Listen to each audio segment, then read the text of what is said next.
கோயம்பேடு பேருந்து நிலையத்தில் நிறுத்தி வைக்கப்பட்டிருந்த அரசு பேருந்து திருடப்பட்டதால் அதிர்ச்சி. பேருந்தை திருடிச் சென்றவரை ஆந்திர மாநிலம் நெல்லூர் அருகே கைது செய்தது போலீஸ்.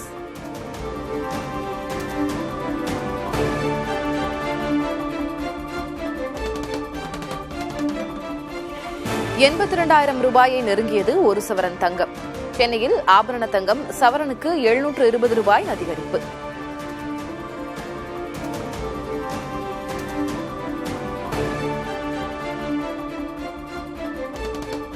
தங்கத்திற்கு போட்டியாக விலை உயரும் வெள்ளி. சென்னையில் கிராமுக்கு ₹2 அதிகரித்து ₹142 விற்பனை.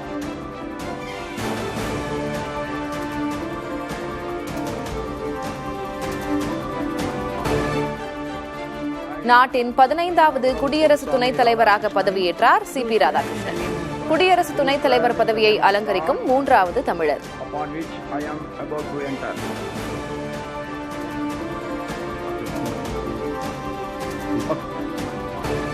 சி.பி. ராதாகிருஷ்ணன் பதவியேற்பு விழாவில் முன்னாள் குடியரசு துணைத் தலைவர் ஜெகதீப் தங்கர் பங்கேற்பு.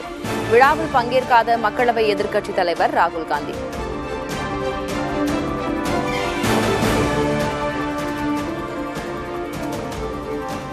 திண்டிவனத்தில் உள்ள வன்னியர் சங்க அலுவலகத்துக்கு பூட்டு போட்ட ராமதாஸ் தரப்பு.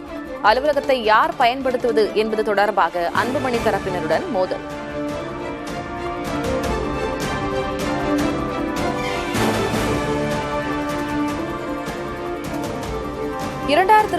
ஆண்டு சட்டமன்ற தேர்தல் பாரதிய ஜனதாவின் இலக்கு அல்ல என குருமூர்த்தி கருத்து. புதிய தலைமுறையின் தி பெடரல் இணையதளத்துக்கு அளித்த பேட்டியில் அண்ணாமலை மாற்றம் தொடர்பாகவும் விளக்கம்.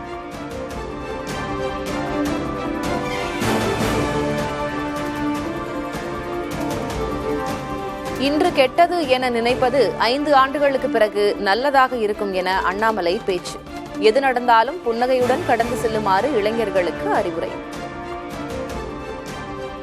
வாழ்க்கையில நிறைய பிரச்சனைகளை பார்ப்பீங்க. ஒரே வார்த்தையை மட்டும் சொல்லுங்க, இதுவும் கடந்து போகும்.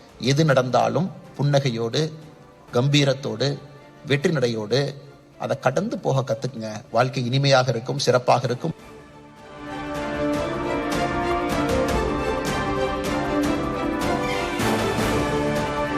திருச்சியை தொடர்ந்து பெரம்பலூரில் தவிக தலைவர் விஜய் பரப்புரை மேற்கொள்ள காவல்துறை அனுமதி. அனுமதிக்கப்பட்ட இடத்தில் மட்டுமே விஜய் பேச வேண்டும், சாலை வலம் செல்லக்கூடாது உள்ளிட்ட 21 நிபந்தனைகள் விதிப்பு.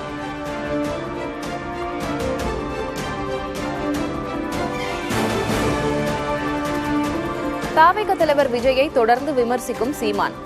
தயார் செய்து வைத்த வசனத்தை பேச சனிக்கிழமை தோறும் விஜய் வருவதாகவும் சாடல். திருச்சியில இந்த போறாருல அதுக்கு கேட்கறத 15 நிமிஷம் தான் கேட்டிருக்காப்ல. அரசு இன்னொரு 5 நிமிஷம் பேசிக்கன்னு கொடுத்துருக்குது.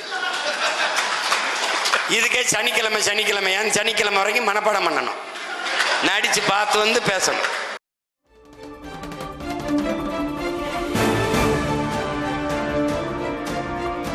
திருப்பூர் அருகே மக்களுக்கு பயன்பாடு இல்லாத சாலை குறித்து புகார் அளித்தவர் கார் ஏற்றி கொலை. திமுகவை சேர்ந்த பேரூராட்சி தலைவர் கைது.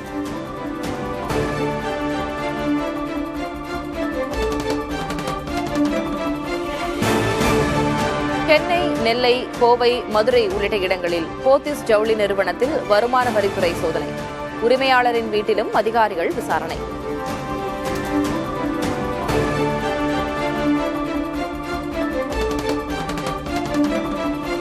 நாகையைச் சேர்ந்த 12 மீனவர்கள் மீது இலங்கை கடற்கொள்ளையர்கள் தாக்குதல். மீன்பிடி உபகரணங்களை பறித்துச் சென்றதாக மீனவர்கள் புகார்.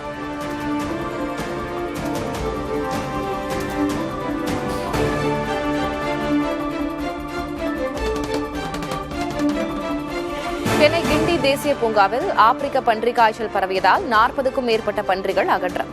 பன்றிக் காய்ச்சல் மனிதர்களுக்கு பரவும் வாய்ப்பு குறைவு என மருத்துவர்கள் தகவல்.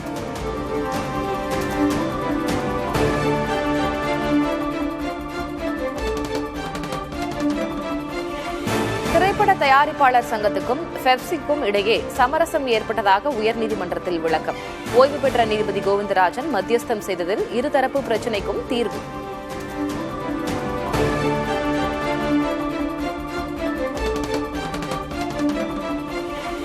கர்நாடகாவில் உள்ள கொல்லூர் மூகாம்பிகை கோயிலுக்கு வைர கிரீடங்களை வழங்கிய இளையராஜா.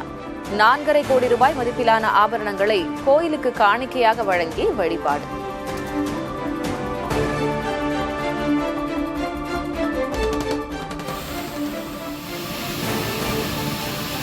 கனமழை காரணமாக கும்பக்கரை அருவியில் மீண்டும் வெள்ளப்பெருக்கு.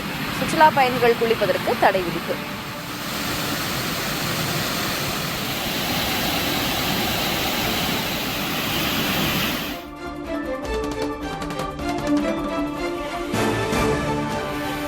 மயிலாடுதுறை, நாகை, கடலூர், விழுப்புரம் மாவட்டங்களில் இன்றும் கனமழை. புதுச்சேரி, காரைக்காலுக்கும் கனமழை எச்சரிக்கை.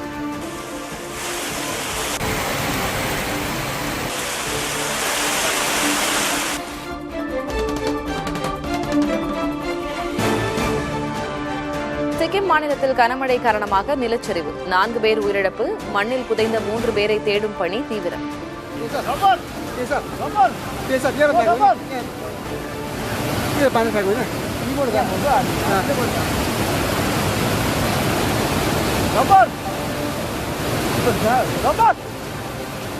पानी